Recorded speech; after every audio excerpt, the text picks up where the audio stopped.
Assalamualaikum warahmatullahi wabarakatuh. Salam sejahtera bagi kita semua. Perkenalkan, nama saya Anissa. Saya merupakan dosen di program studi S1 Arsitektur Universitas Muhammadiyah Banjarmasin. Bidang keahlian saya adalah arsitektur dan rancang kota.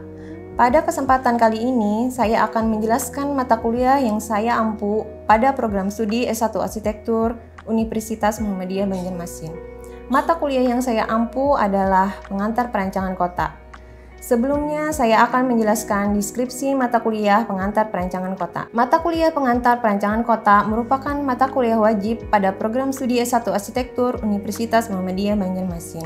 Mata kuliah pengantar perancangan kota merupakan mata kuliah yang tersedia di semester 5 dengan bobot 2 SKS. Mata kuliah ini dimulai dari tahap pengetahuan tentang teori, disertai beragam contoh studi kasus, yang kemudian diselesaikan dengan tahap analisis untuk menghasilkan suatu produk berupa rencana, arahan, atau program dengan menggunakan metode pembelajaran, delivery, interaction, and assessment. Kemandirian dan keaktifan peserta perkuliahan dalam proses pembelajaran dan pencarian informasi perlu ditekankan untuk menunjang kedinamisan pelaksanaan perkuliahan secara keseluruhan. Mata kuliah pengantar perancangan kota berfokus pada pembelajaran mengenai kota sebagai suatu lingkungan binaan, tempat tinggal manusia dengan keragaman sosial, budaya, ekonomi, dan politik yang termasuk dalam elemen non-fisik kota, serta hubungannya dengan lingkungan fisik atau bagian dari elemen fisik kota.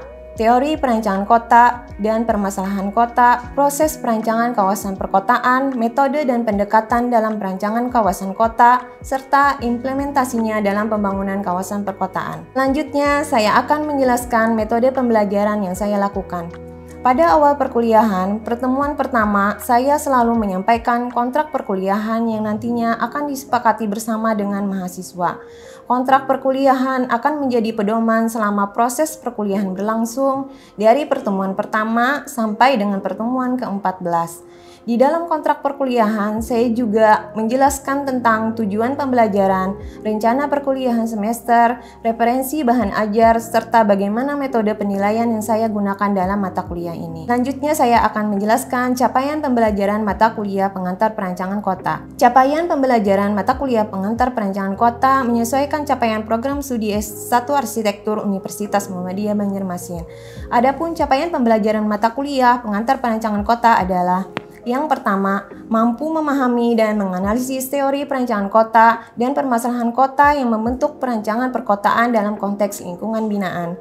Kedua, mampu memahami dan menganalisis perancangan perkotaan sebagai pembentuk ruang publik yang dipengaruhi oleh elemen fisik dan non-fisik kawasan perkotaan. Untuk buku referensi yang saya gunakan sebagai dasar teori adalah buku Pengantar Perancangan Kota oleh Adi Utomo Hatmoko dan kawan-kawan, dan Pengantar Arsitektur Kota oleh Hestin Mulyandari. Untuk materi pembelajaran yang akan saya sampaikan dalam satu semester, yaitu pertama, hubungan arsitektur dan perkotaan, kedua, sejarah dan teori perancangan kota, ketiga, permasalahan kota, keempat, elemen utama perancangan kawasan perkotaan, kelima, proses perancangan kawasan perkotaan, keenam, metode dan pendekatan dalam perancangan kawasan perkotaan, ketujuh, produk perancangan kawasan perkotaan, kedelapan, contoh perancangan kawasan dalam perkembangan perkotaan yang akan dijabarkan dalam beberapa kali pertemuan.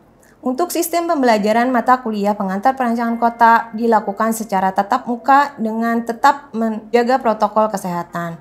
Selama perkuliahan berlangsung, saya menjelaskan materi perkuliahan beserta contoh studi kasus dan memberikan kesempatan kepada mahasiswa untuk berinteraksi dengan saya dengan cara berdiskusi secara langsung agar mahasiswa lebih memahami materi agar proses pembelajaran berlangsung dua arah. Untuk pendistribusian materi kepada mahasiswa, saya biasanya menggunakan media pembelajaran berupa slide PowerPoint, Google Classroom, Google Drive, Google Meet, dan lainnya. Interaksi antara saya dengan mahasiswa bisa dilakukan secara tatap muka dengan cara interaktif setiap pertemuan perkuliahan di kelas. Untuk interaksi di luar waktu perkuliahan bisa dilakukan melalui WhatsApp group atau langsung menemui saya. Misalnya untuk asistensi atau bimbingan tugas atau hal lainnya berkaitan dengan mata kuliah pengantar perancangan kota.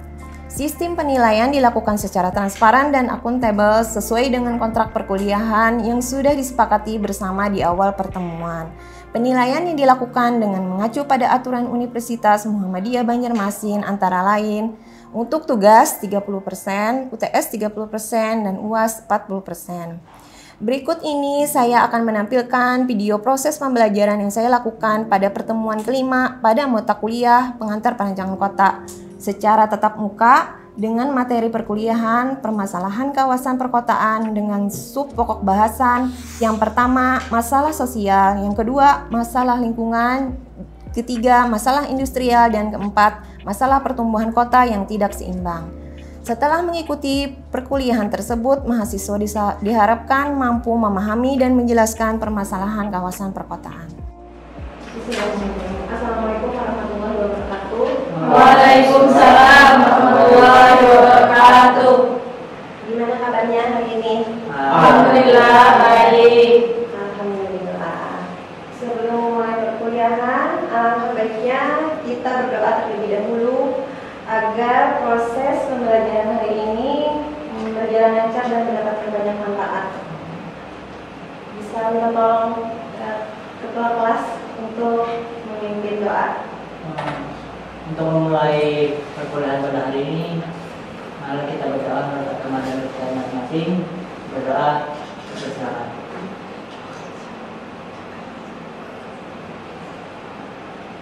Sudah selesai? Oke, terima kasih. Jadi minggu ini adalah pertemuan kelima. Ibu akan menyampaikan materi mengenai permasalahan kota. Sebelum masuk ke materi, kita mungkin akan mereview pertemuan minggu kemarin yang sudah lalu. Apakah ada yang masih ingat apa saja yang menjadi teori pokok perancangan perkotaan? Mungkin bisa disebutkan dulu tokohnya siapa aja dan budgetnya. Silakan. Pak ya, silakan. Seingat turun, yang pertama itu Roger Cranky, ada 3 yaitu teori Fidget Bond, yang kedua teori linkage atau yang ketiga teori Flash. Kemudian dari Kevin Lynch yang ada 2 yaitu pertama konteks kota sama citra kota. Kemudian ada 8 elemen rancangan kota dari Hamid Shikhan. Oke, betul sekali. Mungkin bisa lebih lengkapnya dari Kevin Lynch itu ada 2 ya tadi, konteks kota dan citra kota. Konteks kota itu sendiri terbagi lagi menjadi 5, place yang statis dan yang dinamis, tipologi, skala, morfologi dan identitas. Terus untuk citra kota sendiri ada 5, landmark, pet, distrik, dan mode. Terus untuk yang 8 elemen perancangan kota sudah jelas ya, ada 8: land use, building form and massing, circulation and parking, open space, pedestrian ways, activity support, signage, and preservation. Oke, kita lanjut ya. Jadi pertemuan minggu ini, pertemuan kelima, membahas tentang permasalahan kawasan perkotaan. Jadi tujuan yang ingin dicapai dalam mata kuliah pengantar perancangan kota minggu ini yang berhubungan dengan permasalahan perkotaan. Setelah mengikuti perkuliahan ini, mahasiswa diharapkan mampu memahami dan menjelaskan permasalahan kawasan perkotaan. Jadi aspek dan permasalahan kawasan perkotaan itu ada 4 ya. Yang pertama itu masalah sosial, yang kedua masalah lingkungan, yang ketiga masalah industrial, dan keempat masalah pertumbuhan kota yang tidak seimbang. Kita akan menjabarkan satu-satu nanti. Jadi apa saja sih aspek dan permasalahan kawasan perkotaan? Di sini bisa dilihat secara umum ya. Belum masuk ke 4 aspek tadi. Yang paling banyak itu masalah transportasi dan lalu lintas. Terus pengembangan daerah industri dan pemukiman, sarana pelayanan umum, masalah pembebasan tanah, masalah gaya hidup, pengangguran, pedagang jalanan, terus timbulnya kawasan kumuh, pembangunan kota yang tidak terencana, serta berbagai macam pencemaran di perkotaan, terutama masalah sampah. Terus lanjut, permasalahan kota yang kompleks juga penggunaan kuota sosial untuk menduduki tanah-tanah dalam wilayah kota yang bukan miliknya. Ini nanti dijelaskan ya. Sehingga muncul wilayah pemukiman liar dan kumuh di daerah perkotaan yang berfungsi sebagai kantong-kantong kemiskinan dan pensosialisasian kriminalitas, pelacuran, kenakalan dan kejahatan remaja, alkoholisme, narkoba dan berbagai permasalahan sosial lainnya. Terus masuk ke 4 aspek tadi, 4 masalah perkotaan. Yang pertama ini masalah sosial ya. Jadi masalah sosial ini merupakan perluasan dari masalah individual. Biasanya timbul dari masalah fisik atau persengketaan antara dua kelompok atau lebih yang selalu terjadi dalam keadaan berulang. Mungkin ada yang bisa menyebutkan di awal masalah sosial dari yang umum tadi itu udah kelihatan. Ada salah satunya. Oke, ada masalah pengangguran dan kriminal. Oke, tepat sekali. Nanti kita jelaskan lagi ya yang lebih rincinya. Nah, ini dia. Yang pertama, masalah lalu lintas. Daya beli masyarakat terhadap mobil, sepeda motor dan kendaraan jenis lainnya meningkat, sehingga ruas jalan itu menjadi padat, menyebabkan kemacetan, rawan kecelakaan, pelanggaran, pelebaran jalan dan penggusuran hingga kerusakan jalan. Terus yang kedua, yang masuk dalam masalah sosial adalah masalah pengembangan daerah industri dan permukiman. Ini yang paling banyak nih, masalah kepemilikan tanah. Mungkin kalian sudah umum ya, ini banyak nih yang di TV gitu, sengketa tanah. Terus meningkatnya kasus kriminalitas akibat berkembangnya daerah permukiman. Terus yang ketiga, perkembangan daerah industri, masalah tenaga kerja dan masalah lingkungan. Lanjut, masalah sarana layanan umum, menjamurnya tempat-tempat hiburan, munculnya sarana dan prasarana ibadah untuk kegiatan yang bersifat politisi, peningkatan sarana pendidikan yang menambah kerawanan terhadap gangguan keamanan dan ketertiban masyarakat. Ini bingung ya, ini kenapa? Kira-kira peningkatan sarana pendidikan yang menambah kerawanan terhadap gangguan keamanan dan ketertiban masyarakat. Misalnya, ini saya kasih contoh nggak, Mas? Misalnya kampus kita nih, kampusnya kan nih dibuka lahan baru nih. Mungkin sekarang nggak kelihatan. Dulu awal-awal kampus ini ada dan bekerja di sini, ini banyak banget nih gangguan keamanan dan ketertiban masyarakat. Jadi di jalan-jalan itu muncul nanti orang-orang yang, karena di sini kan banyak nih mahasiswa banyak, perumahan sudah mulai muncul kan, kos-kosan segala macam. Jadi di jalan itu banyak tindak kejahatan, ada yang dicegat di jalan mahasiswa, ada yang dirampok di jalan, termasuk dosennya pernah mengalami dulu di awal-awal. Mungkin semakin banyak, ya sama kayak pemukiman tadi, muncul pemukiman, kejahatannya maka akan semakin bertambah. Terus yang keempat, pedagang asongan dan kaki lima, meningkatnya urbanisasi. Nih, nyambung lagi. Jadi setiap masalah ini dengan banyak poin, ini pasti saling berhubungan satu dengan yang lainnya. Terus masalah pembebasan tanah di beberapa bangunan yang akan dijadikan ruang terbuka. Nah ini kenapa nih? Padahal kan positif nih dijadikan ruang terbuka.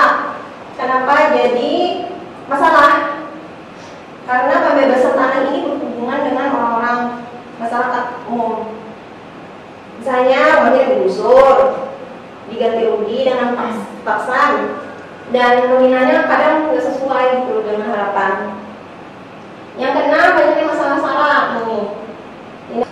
Lanjut, nomor 7, masalah kenaikan bahan bakar minyak. Nih, adanya PHK. Kenapa jadi PHK? Perusahaan tidak sanggup menekan biaya produksi yang ikut naik. Karena naik nih bahan bakar, jadi pegawainya PHK deh.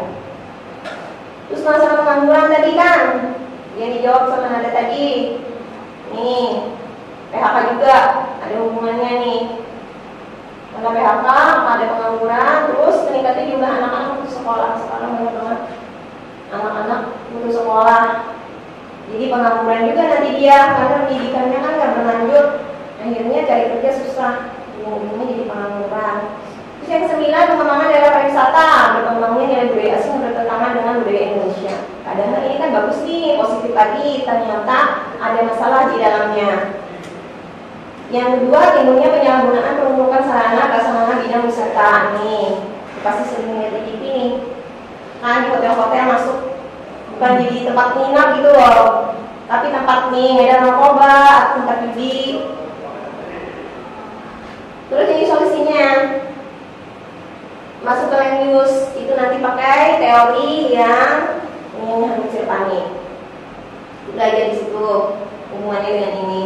Terus ini pusat kota diperuntukkan sebagai fungsi perkantoran. Ini pernah lihat nggak? Sekarang Banjarmasin pusat pemerintahan dipindah ke Banjar Baru kan? Banjarmasin dijadikan kota apa? Tahu nggak? Industri. Lebih ke industri. Jadi perkantoran ini pusat.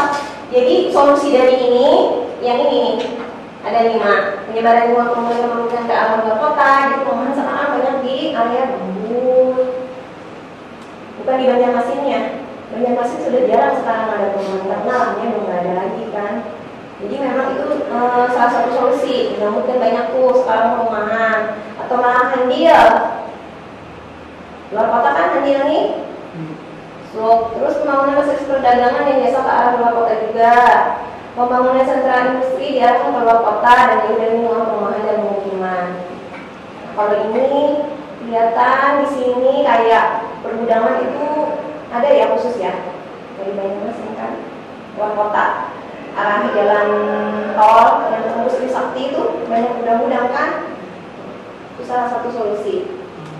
Terus masalah lingkungan yang kedua, desakan penduduknya semakin tinggi terhadap lahan yang terbatas akan menyebabkan tumbuhnya pemanfaatan ruang di luar batas toleransi, penebangan vegetasi, mengubah lahan yang semula menjadi hunian penduduk dengan segala kegiatan penduduk lainnya yang menimbulkan ketidakseimbangan lingkungan. Siapa nih yang mau kasih contoh nih masalah lingkungan? Aja. Sirja, silakan. Masalah lingkungan tuh misalnya banjir, terus pencemaran udara, sama tanah longsor. Ya, betul sekali. Itu salah satu atau beberapa dari poin-poin yang akan dijelaskan nanti ya. Nih, yang pertama, penebangan vegetasi disertai penurunan kandungan air tanah secara bersama-sama. Peningkatan erosi tanah dan semakin kecilnya pori-pori permukaan tanah. Penurunan kapasitas infiltrasi tanah. Kurangnya tersedia prasarana penampungan dan pengaliran limpasan air permukaan menimbulkan banjir. Banyaknya drainase yang tersumbat, saluran drainase bawah tanah penuh dengan kabel listrik dan telepon. Kalau dibaca ya semuanya ini kesimpulannya yang ini satu. Jadi orang nanya banjir kan kebanyakan apa? Karena faktor apa hujan katanya kan ya. Memang sebenarnya hujan kayak gini nih, peningkatan erosi tanah dan semakin kecilnya pori-pori permukaan tanah. Karena pori-pori permukaan tanah ini kecil, hujan turun, dia nggak masuk ke dalam tanah, maka banjir. Termasuk juga tapi bukan disalahkan banjir ini air hujannya ya. Memang karena adanya peningkatan erosi mengakibatkan ini ke pori-pori permukaan tanah itu mengecil. Jadi air hujan itu masuk nih. Nih volume aliran air permukaan menyebabkan banjir kan, hujan juga nih. Oke, lanjut. Nah, ini timbulnya lingkungan pemukiman kumuh dan selam area, terutama di antara sungai, pinggiran kereta api, dan lahan-lahan kosong lainnya milik negara maupun swasta. Yang kayak gini ini kelihatan nih, pernah lihat nggak? Kalau yang di Banjarmasin aja, kan kita nih kok 1000 sungai kan? Pernah nggak jalan-jalan di kawasan pemukiman yang ada di bantaran sungai? Pernah nggak? Iya, dia orang Banjarmasinnya. Jalan-jalan. Ada yang pernah nggak selain Jati Kiraung tuh tahu nggak? Nih pernah lihat nggak? Kayaknya masalah di Banjarmasin ini banyak nih yang bagian ini. Terus masalah industrial. Zaman industrial pertama kali dimulai di Inggris, kemudian Eropa dan Amerika Serikat, sehingga pertahanan abad ke-20 menyebar ke seluruh dunia. Zaman industrial sangat mengubah wujud dan kehidupan kota dengan adanya penemuan mesin uap, lift, dan mobil. Mungkin bisa dijelaskan nih, ada yang bisa menjelaskan nggak? Atau menyebutkan kenapa jadi adanya mesin uap, lift, dan mobil ini mengakibatkan masalah industrial? Ya, Ci Julia. Banyaknya mobil sehingga mengakibatkan kemacetan lalu lintas. Oke, salah satunya ya yang ini. Kalau untuk mesin uap ini tetap mengakibatkan banyaknya pabrik-pabrik yang dibangun di mana saja. Jadi di kota ada. Kalau pabrik zaman dulu, dia kan gak pakai mesin uap nih. Mereka membutuhkan tenaga dari air. Jadi kebanyakannya tuh kayak di tepian air gitu, sungai segala macam. Karena ada mesin uap, jadi dia bisa bebas di mana aja berdiri. Kalau lift ini penemuan yang memang mempermudah kita ya. Orang kalau ada lift pasti udah gak mau lagi naik tangga. Jadi kan bayangin aja kalau sekarang kan makin banyak karena ada lift, semakin banyak bangunan tinggi sampai pencakar langit. Ya, bayangin kalau naik tangga kan lantai misalnya 50 aja, kalau usah 50 kayaknya lantai 3 di kampus ini aja lebih milih naik deh. Ya kan? Lantai 2 aja malas naik tangga. Capek. Nah, ini ternyata mengakibatkan masalah industrial. Ini penjelasannya ya. Ada yang nomor 1, pertumbuhan penduduk dan laju urbanisasi. Nah, ini tadi yang dijelaskan di awal. Jadi masalah perkotaan ini dari masalah yang pertama sampai yang ketiga tetap ya sama, saling berkaitan dan saling berhubungan. Nah, urbanisasi tadi sudah dijelaskan di depan. Terus penataan ruang, pembangunan tempat-tempat pemerintahan dan bangunan komersil, hotel, apartemen, kantor sewa dan pusat bisnis yang semakin banyak nih. Bertambahnya transportasi kayak tadi, mobil segala macam kan, mengakibatkan kemacetan dan lain sebagainya. Terus pertumbuhan ekonomi yang mempengaruhi gaya hidup, ketergantungan pada minyak bumi sebagai sumber energi. Terus ini ada lagi 3 aspek yang ditimbulkan dari masalah industrial. Timbulnya kota industri yang merusak kesehatan masyarakat, merusak keseimbangan sistem sosial masyarakat. Ini yang balik ke masalah sosial yang di depan tadi ya. Yang ini lebih ke kesehatan juga nih, merusak kesehatan. Kota industri kayak pabrik-pabrik itu kan polusi nanti, pencemaran udara, baliknya ke situ lagi nanti. Terus merusak moralitas dan norma-norma masyarakat. Nah, itu tadi tuh orang di PHK, dia gak ada kerjaan. Terus karena terbiasa kehidupan, gak ada uang buat beli ini itu, gak bisa buat makan segala macam, maka muncul kayak gini nih. Tindak kejahatan yang mencuri, merampok, membunuh segala macam, ada begal di jalan, itu salah satunya ya. Terus yang keempat, masalah pertumbuhan kota yang tidak seimbang. Masalah utama dalam pertumbuhan perkotaan adalah pertumbuhan yang tidak seimbang antara kota-kota besar, metropolitan, dengan kota-kota menengah dan kecil.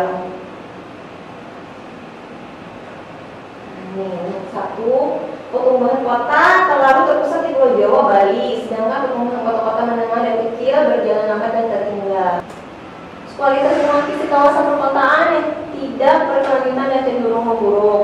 Kualitas hidup sosial masyarakat di perkotaan menurun karena permasalahan sosioekonomi serta penurunan kualitas pelayanan kebutuhan dasar perkotaan dan pedesaan. Ini balik lagi ke sini nih, lagi sama ya masalahnya. Terus ini lanjut kegagalan konsep modernisme perkotaan. Permasalahan kompleks seperti kemiskinan perkotaan, pelayanan prasarana dan sarana kota yang terbatas, kemacetan lalu lintas dan pencemaran lingkungan. Oke, sudah sampai 4 ya, 4 masalah. Terus sebelum kita mengakhiri, seperti pertemuan-pertemuan sebelumnya, bahwa semua masalah yang ada, semua materi yang kita jelaskan, yang didapat pasti dikaitkan dengan ayat-ayat Al-Quran ya. Jadi ini yang dikutip nih. Untuk materi yang hari ini, permasalahan pandangan perkotaan. Jadi ini Al-A'raf ayat 56, dan janganlah kamu membuat kerusakan di muka bumi. Sesudah Allah memperbaikinya dan berdoalah kepadanya dengan rasa takut tidak akan diterima dan harapan akan dikabulkan. Sesungguhnya rahmat Allah sangat dekat kepada orang-orang yang berbuat baik. Mengerti nggak kenapa ini? Apa hubungannya dengan materi kita hari ini? Ya, kelihatan kan masalah-masalah tadi sebenarnya itu berasal dari manusia kan? Ya, jadi inilah bahwa seharusnya kita menjaga semua yang Allah ciptakan lah di muka bumi ini. Oke, terus kesimpulan masalah perkotaan yang hari ini ya, secara keseluruhan masalah-masalah tersebut mendorong terwujudnya lingkungan hidup perkotaan yang tidak kondusif dan tidak sehat, yang memperburuk kondisi perkotaan. Oleh sebab itu, maka perlu nih. Jadi nanti kita bikin ini nih di akhir perkuliahan semester. Perlu produk perencanaan kawasan yang disusun melalui proses perencanaan dengan metode dan pendekatan dalam perencanaan kawasan perkotaan. Jadi setelah materi permasalahan perkotaan ini, nanti kita akan masuk ke proses perencanaan dan metode pendekatan dan perencanaan. Ini yang akan dihasilkan produknya. Ada 4: kebijakan, rencana, arahan, dan program. Oke, sebelum kita mengakhiri materi perkuliahan kita hari ini, mungkin ada yang ingin ditanyakan? Bu, izin bertanya, apa saja solusi konkret yang sudah dilakukan pemerintah untuk mengatasi masalah kota, terutama di kota Banjarmasin? Terus tadi pertanyaannya ya, Ibu coba jawab. Jadi yang paling kelihatan sekarang ini tuh yang dilakukan oleh pemerintah itu smart city. Jadi ada 6 pilar dalam smart city itu, yaitu ekonomi, smart governance, smart people, smart living, smart mobility, dan smart development. Jadi kenapa sih smart city? Jadi ada 5 kegunaan dari smart city itu: menciptakan perencanaan dan pengembangan kota layak huni yang lebih baik di masa depan, meningkatkan produktivitas daerah dan daya saing ekonomi. Yang ketiga, membuat sistem ekonomi menjadi lebih efisien dan terintegrasi, menciptakan rumah dan bangunan yang ramah lingkungan dan memakai sumber energi terbarukan, meningkatkan kesejahteraan masyarakat di wilayah. Sudah bisa? Sudah diterima? Oke, kalau begitu ini tugas ya. Ada tugas untuk minggu depan kumpulkan paling lambat. Jadi tugasnya apa?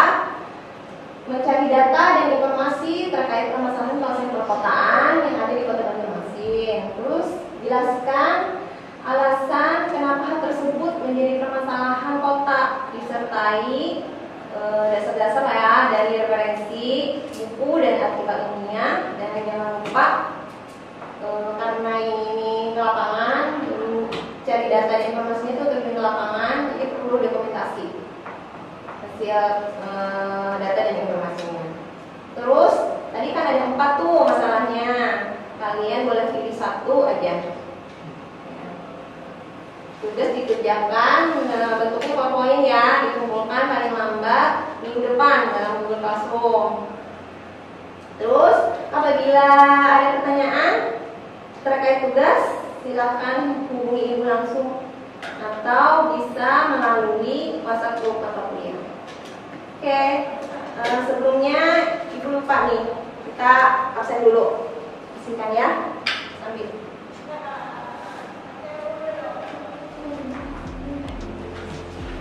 Oke, cukup sekian pertemuan kita minggu ini. Terima kasih atas kehadirannya. Assalamualaikum warahmatullahi wabarakatuh. Waalaikumsalam warahmatullahi